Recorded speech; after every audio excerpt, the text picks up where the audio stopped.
అందరికీ నమస్కారం. ఈరోజు కార్తీక మాసపు బుధవారం. పరమ పవిత్రమైనటువంటి ఈ కథను భక్తి శ్రద్ధలతో ఆలకించండి.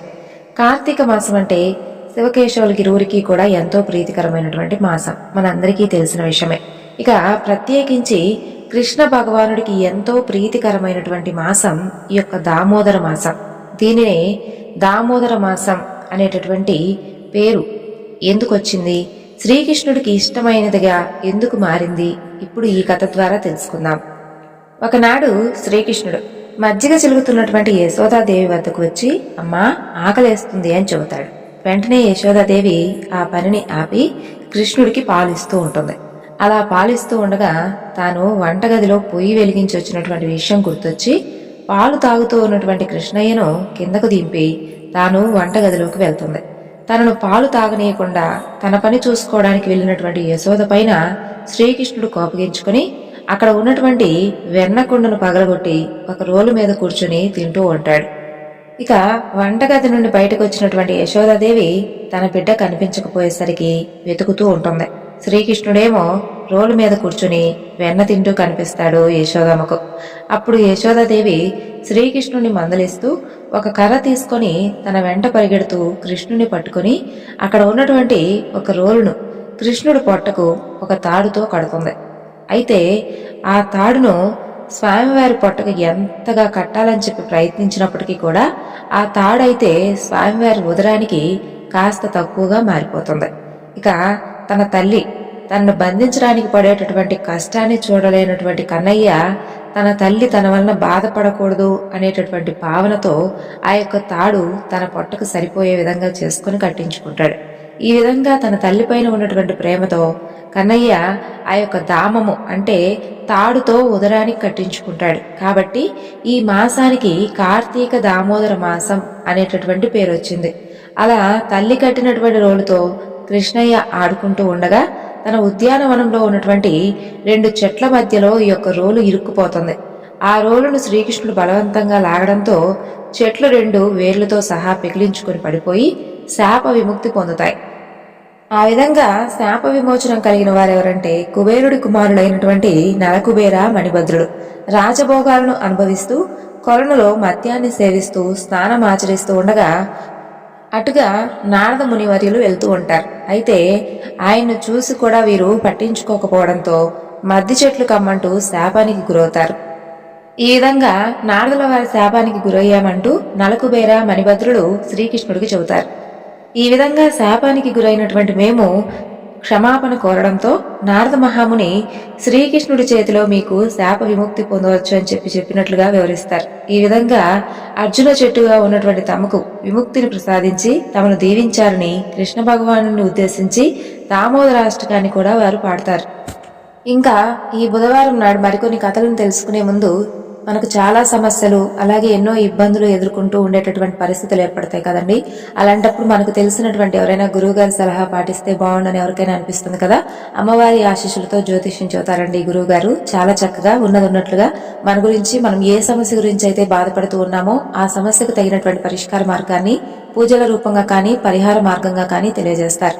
ఇక్కడ స్క్రీన్ మీద కనిపిస్తున్నటువంటి ఈ నెంబర్కు కాల్ చేసి మీ సమస్య ఏమిటో గురువు గారికి తెలియజేసి ఆ సమస్య నుండి విముక్తి పొందేటటువంటి మంచి మార్గాన్ని పొందండి.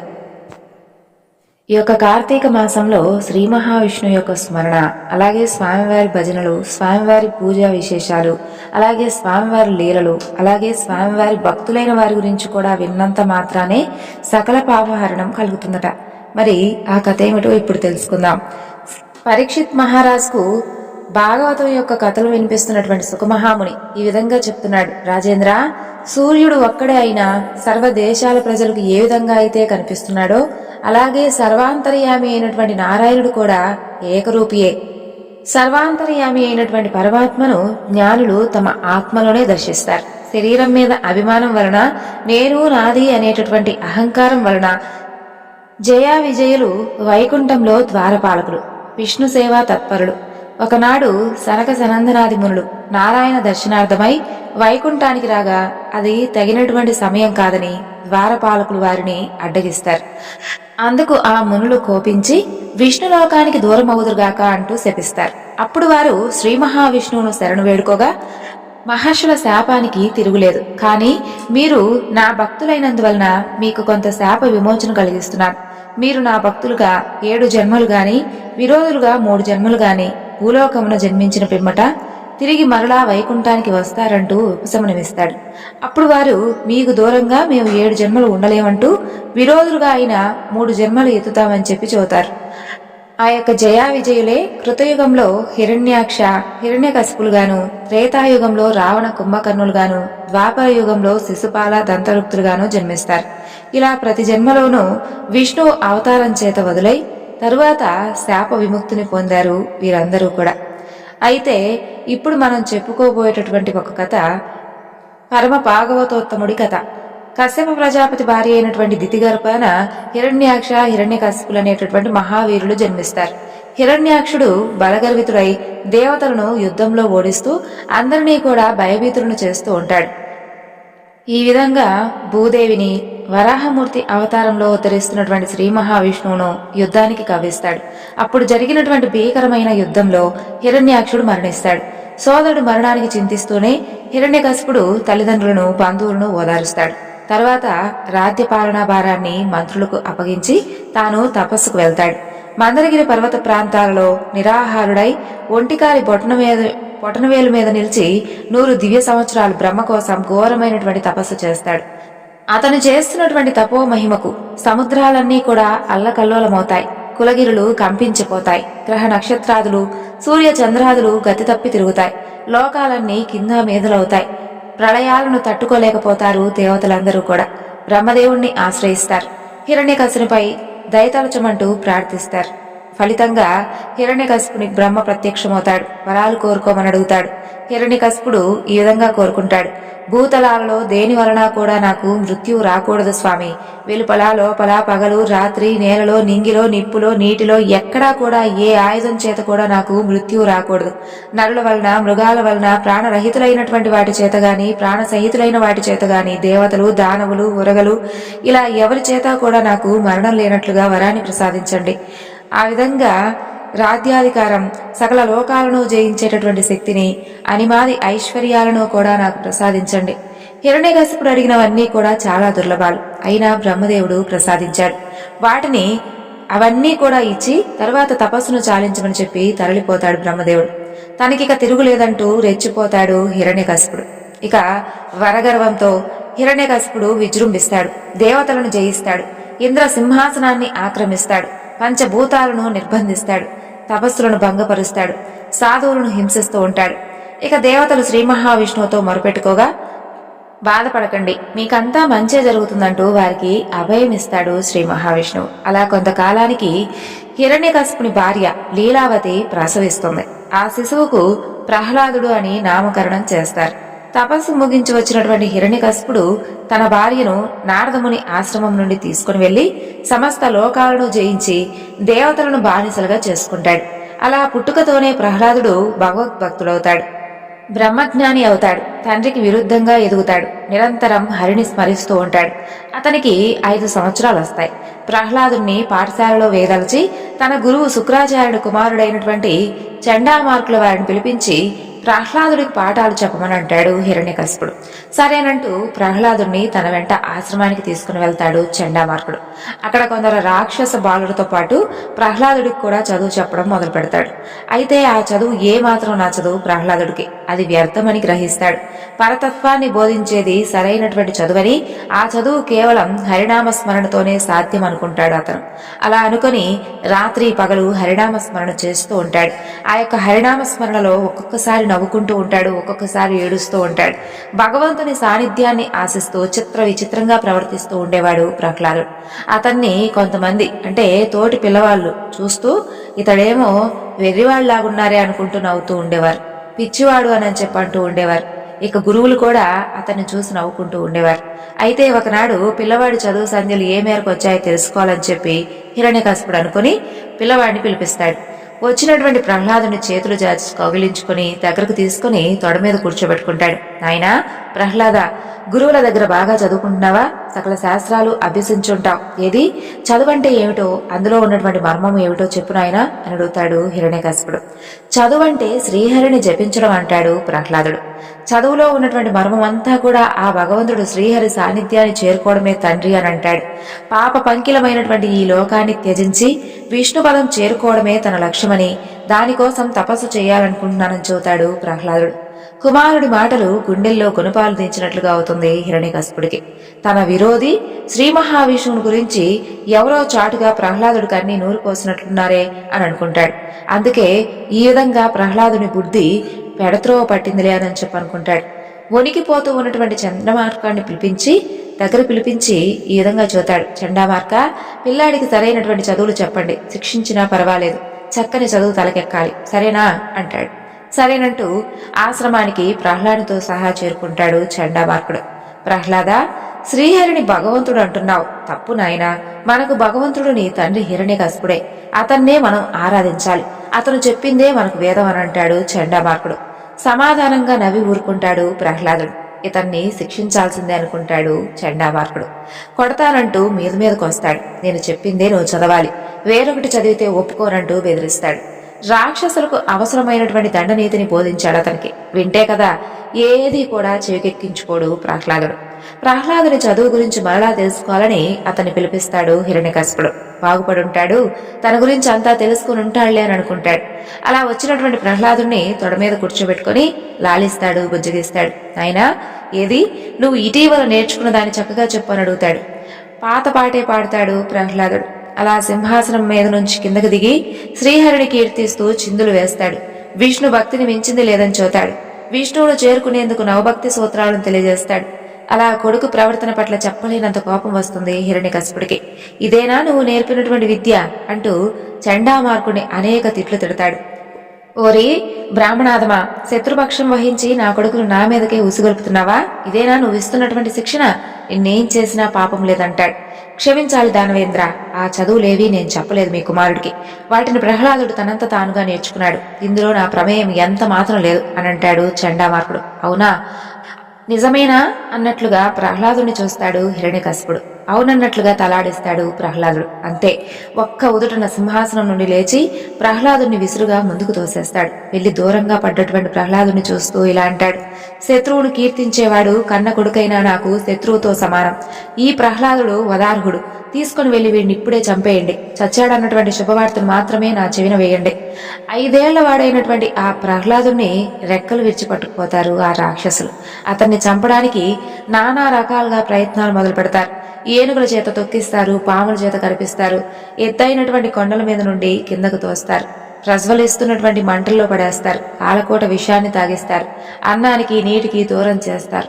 ఏ రకంగా ఎన్ని ప్రయత్నాలు చేసినా కూడా ప్రహ్లాదుడు మాత్రం మరణించడు. పైగా హరినామస్మరణతో మరింతగా బలాన్ని పుంజుకుంటాడు. క్రోధంతో హిరణ్యకశిపుడు ప్రహ్లాదుని పిలిపించి, నేనంటే సకల భూతాలు భయపడిపోతున్నాయి, దిక్పాలకులు నా సేవకులు, ఇక నీకు దిక్కెవరు, బలమెవరు అంటూ గద్దిస్తాడు.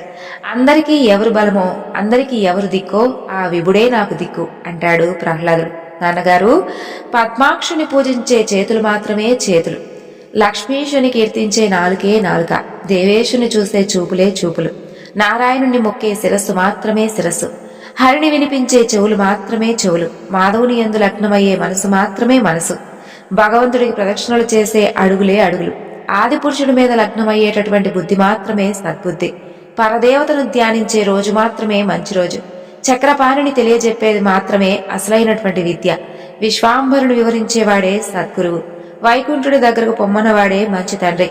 అవును, లోకైక రక్షకుడైనటువంటి ఆ విష్ణుమూర్తికి అంకితమైనటువంటి ఈ జీవితం ఇక దేనికి కూడా సార్థకత పొందదు. ఈ విధంగా శ్రీహరిని కీర్తిస్తూ ఉన్నటువంటి ప్రహ్లాదుని చూసి తట్టుకోలేకపోతాడు హిరణ్యకశిపుడు. శత్రువును కీర్తించేవాడు కన్న కొడుకైనా శిక్షార్హుడే అంటాడు. ప్రహ్లాదుని మరలా సంహరించమంటూ ఆజ్ఞాపిస్తాడు. రాజుగారి ఆజ్ఞను పాలిస్తూ ప్రహ్లాదుని సంహరించేందుకై నానా రకాలుగా ప్రయత్నాలు మొదలుపెట్టి అలసిపోతూ ఉంటారు రాక్షసులు. ఇక ప్రహ్లాదుడు మాత్రం మరణించలేదు. ఆ విషయాన్ని మరలా రాజుకు చెప్పి తమ యొక్క అసక్తతను వ్యక్తం చేస్తారు రాక్షసులు. ఇక క్షమించమన్నట్లుగా చేతులు జోడించి నమస్కరిస్తారు. ఆశ్చర్యం. 5 ఏళ్ల వాడు చావును ఎదురిస్తున్నాడా? వాడిని చూసి చావు భయపడుతుందా? వాడి దరి చేరడం లేదా? నమ్మశక్యంగా లేదే. ఏదో శక్తి ఉంది. ఏదో శక్తి ప్రహ్లాదుని కాపాడుతుంది. వాడిని కాపాడుతూ తనను పరిహసిస్తుంది. పిల్లాడి మీద పగ పెంచుకొని మృత్యువుకు తను చేరువు కావడం లేదు కదా అనుకుంటాడు హిరణ్యకశిపుడు. భయపడతాడు. తరువాత సింహాసనంలో కూలబడతాడు. రాజును గమనిస్తాడు చండామార్కుడు. అలా డేలా పడినటువంటి రాజుకు శక్తిని చేకూరుస్తున్నట్లుగా ఇలా అంటాడు, మహారాజా, మరికొన్నాళ్ళు ప్రహ్లాదుడు నాకు అప్పచెప్పండి. మంచేదో చెడేదో చెప్తాను. మరో అవకాశం నాకు ఇవ్వండి అంటాడు. హిరణ్యకశిపుడు ఆ మాటకు అవునం లేదు, కాదం లేదు. అలా ఊరుకొని ఉంటాడు. మౌనం అంగీకారం అనుకుంటాడు చండామార్కుడు. ప్రహ్లాదుని వెంట పెట్టుకుని ఆశ్రమానికి వెళ్తాడు. అలా కొద్ది రోజులు గడుస్తాయి. ప్రహ్లాదుడి బుద్ధిలో ఏదైనా మార్పు వస్తుందేమో అనుకుంటాడు హిరణ్యకశిపుడు. మరలా పిలిపిస్తాడు. ఏ మార్పు రాదు. తల పట్టుకుంటాడు. చండామార్కుడు ఈ విధంగా అభ్యర్థిస్తాడు, నాయనా ప్రహ్లాద, నీ మూలంగా మా అందరి ప్రాణాలు పోయే విధంగా ఉన్నాయి తండ్రి. చిన్నవాడివైనా చేతులెత్తి నమస్కరిస్తున్నాను. నా మాట వినరా? ఆ హరినామస్మరణ మానుకోరా? సమాధానం లేదు ప్రహ్లాదుడి నుండి. నీ కుల విద్యలు నీకు నేర్పిస్తున్నాను. నేర్చుకుని నీ తండ్రిని సంతోషపెట్టు. అయినా సమాధానం లేదు. నేను చెప్పినట్లు నువ్వు వినలేదనుకో, నిన్ను ముక్కలు చేస్తాను, ఉప్పు పాత్ర వేస్తానంటూ బెదిరిస్తాడు చండామార్కుడు. బెదిరిపోలేదు ప్రహ్లాదుడు. పైగా భగవద్భక్తిని మరింతగా పెంచుకుంటాడు. దైవాన్ని తాను ధ్యానించడమే కాదు, తోటి పిల్లలందరూ కూడా ధ్యానించే విధంగా చేస్తాడు.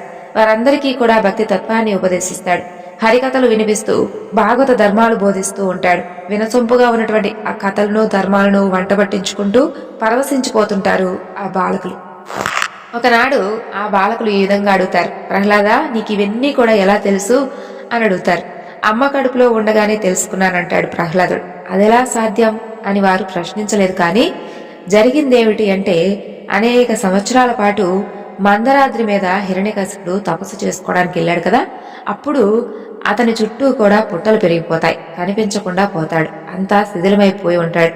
ఇక దేవతలకి ఈ సంగతి తెలిసి అతను చనిపోయాడని చెప్పి అందరూ కూడా ఆనందిస్తారు. అయితే అదే అదునుగా ఇంద్రుడు దానవుల మీదకు దండెత్తాడు. రాజు లేడు, తపస్సు చేసుకుంటూ అక్కడెక్కడో ఉన్నాడో లేడో కూడా తెలియదు. ఇంద్రుడిని ఎదిరించడం ఎవరి వల్ల కాదనుకొని ఉన్నటువంటి రాక్షస సైన్యం అంతా కూడా వెనుతిరిగి పరిగెడుతూ ఉంటారు. తలో దిక్కుగా పారిపోతారు. ఇల్లు వాకిళ్ళు భార్య బిడ్డలను పట్టించుకోరు. సొంత కాపురాలనే పట్టించుకొని వారు హిరణ్యకశిపుని భార్య లీలావతిని పట్టించుకుంటారా? ఎవరూ కూడా పట్టించుకోలేదు. అంతఃపురంలో ఆమె ఒంటరిగా ఉంటుంది. అప్పుడు ఆమెను ఇంద్రుడు చెరబడతాడు. ఆకాశ దారులంటా తీసుకుని వెళ్తూ ఉంటాడు. అప్పుడు ఆమె గర్భవతి. రక్షించేవారు లేక బోరున విలపిస్తూ ఉంటుంది. ఆమె రోదన నారదుల వారు వింటారు. ఇంద్రుని వారిస్తాడు. పతివ్రతను పరపత్నిని చెరబట్టడం మహాపాపం. నా మాట విను, ఆమెను విడిచిపెట్టంటాడు. ఇక విడిచిపెట్టనంటాడు ఇంద్రుడు. మునీంద్ర, ఈ లీలావతి ఇప్పుడు గర్భవతి. దేవతలకు హాని చేసే హిరణ్యకశిపుని యొక్క విషబీజం ఈమెలో వృద్ధి పొందుతుంది. ఇటువంటి సమయంలో ఈమెను విడిచిపెట్టడం దేవతలకు హాని తలపెట్టడమే. అందుకనే విడిచిపెట్టనంటాడు ఇంద్రుడు. ఇక ప్రసవానంతరం పుట్టినటువంటి బిడ్డను చంపి అప్పుడు ఈమెను విడిచిపెడతానంటాడు.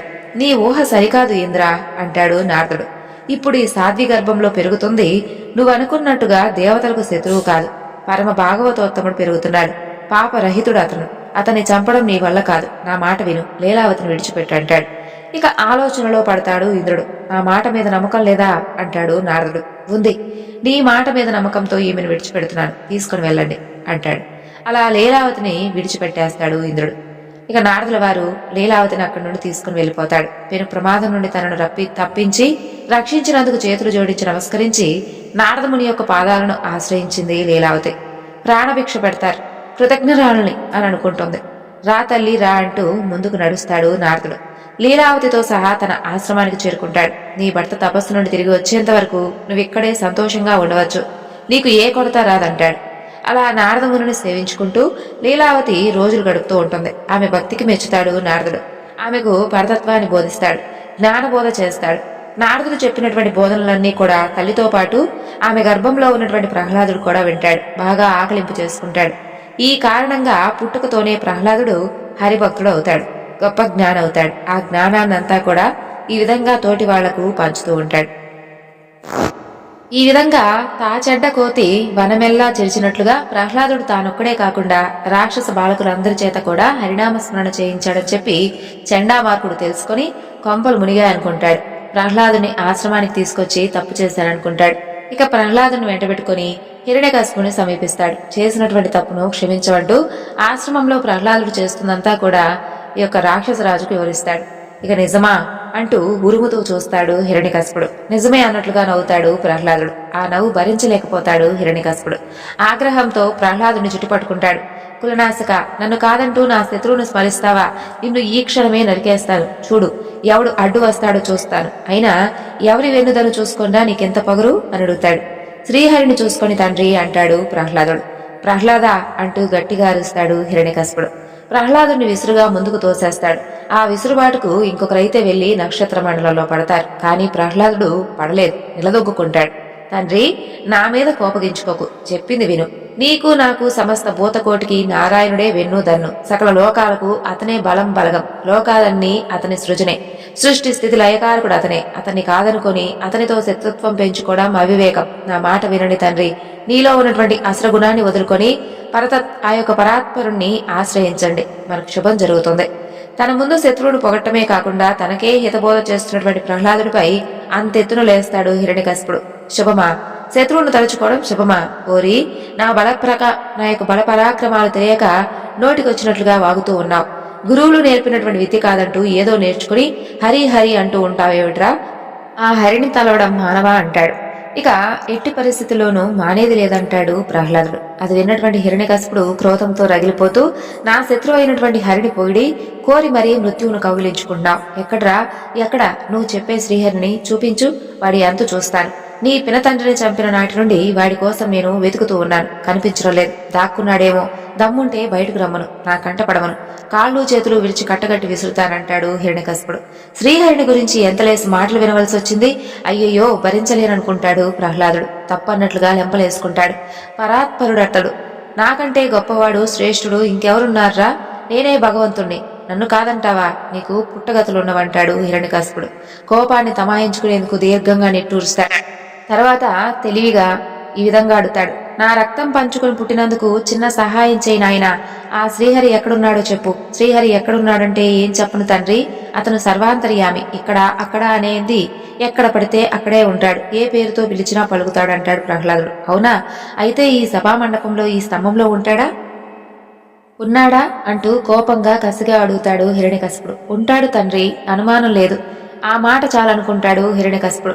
సింహాసనానికి ఆనించినటువంటి గదను అందుకుంటాడు. ఏది చూపించంటాడు.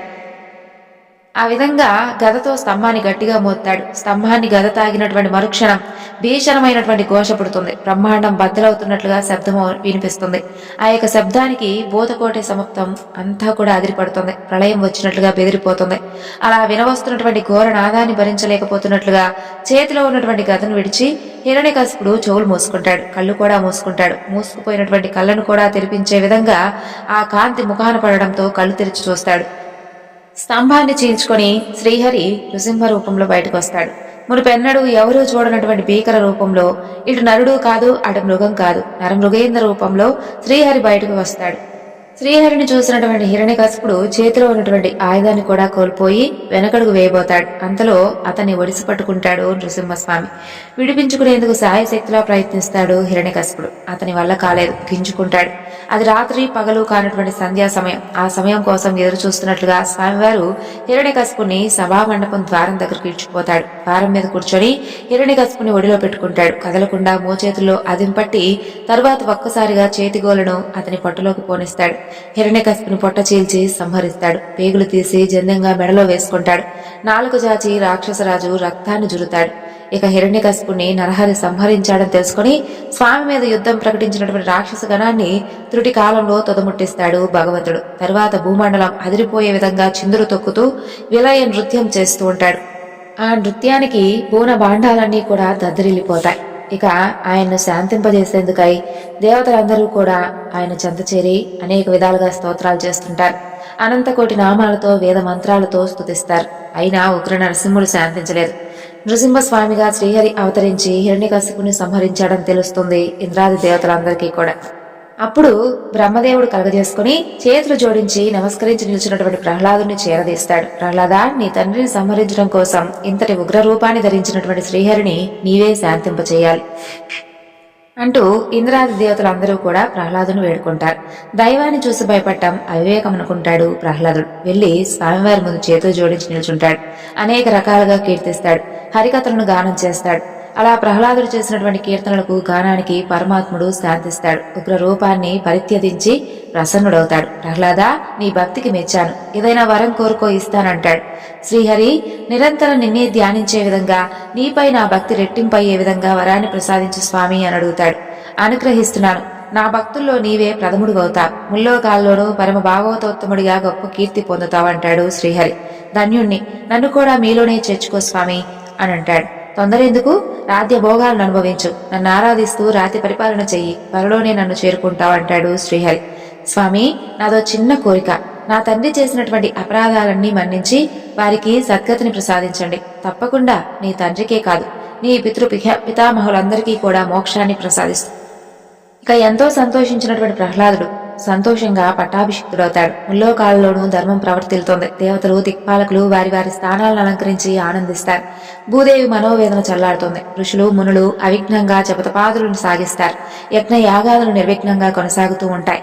ఈ విధంగా అనేక సంవత్సరాల పాటు ప్రహ్లాదుడు ప్రజలను పాలించి గొప్ప పాలకుడంటూ పేరు ప్రఖ్యాతులను సాధిస్తాడు. ఈ విధమైనటువంటి పరమ భాగవతోత్తముడైనటువంటి ఈ యొక్క ప్రహ్లాదుని కథను విన్నా, వినిపించినా, చదివినా శ్రీ మహావిష్ణువు యొక్క అనుగ్రహంతో సకల పాపాలు కూడా హరించుకుపోతాయి. కాబట్టి ఈరోజు ఈ వివరణను విన్నారు కదండి. మరొక చక్కని వివరణతో మరలా కలుసుకుందాం. అంతవరకు నమస్కారం. జై శ్రీకృష్ణ.